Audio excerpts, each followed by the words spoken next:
about the fact that when he was actually housing minister, he got zero. Visa ছাড়াই কানাডায় প্রবেশের ক্ষেত্রে নতুন ঘোষণা দিয়েছেন কানাডা শরণার্থী ও নাগরিকত্ব মন্ত্রী সিন ফ্রেজার। মঙ্গলবার ম্যানিটোবা অঙ্গরাজ্যে এক অনুষ্ঠানে সিন ফ্রেজার জানান, এখন থেকে ভিসা ছাড়া বিমানযোগে কানাডায় আরও ১৩ দেশের নাগরিকরা আসতে পারবেন। আগে প্রায় ৫০টি দেশের নাগরিকরা এই সুবিধা পেতেন। এ তালিকায় নতুন করে যুক্ত হল ১৩টি দেশ। কানাডায় প্রবেশের ক্ষেত্রে যে টেম্পোরারি রেসিডেন্স অথবা ভিজিট ভিসা প্রয়োজন, এই ১৩টি দেশের পাসপোর্টধারীদের ক্ষেত্রে সেটি লাগবে না। তবে এক্ষেত্রে শর্ত জুড়ে দেওয়া হয়েছে।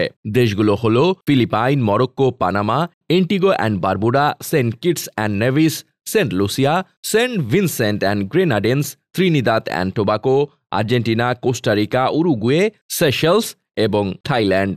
ভিসা ছাড়া প্রবেশের শর্ত যে ১৩টি দেশের কথা বলা হয়েছে, এ দেশগুলোর সকল নাগরিক ভিসা ছাড়া কানাডায় প্রবেশের সুবিধা পাবেন না। শুধুমাত্র যারা গত ১০ বছরে অন্তত একবার হলেও কানাডার ভিসা পেয়েছিলেন অথবা যাদের কাছে বর্তমানে যুক্তরাষ্ট্রের অস্থায়ী ভিসা রয়েছে, তারাই সুবিধাটি ভোগ করতে পারবেন।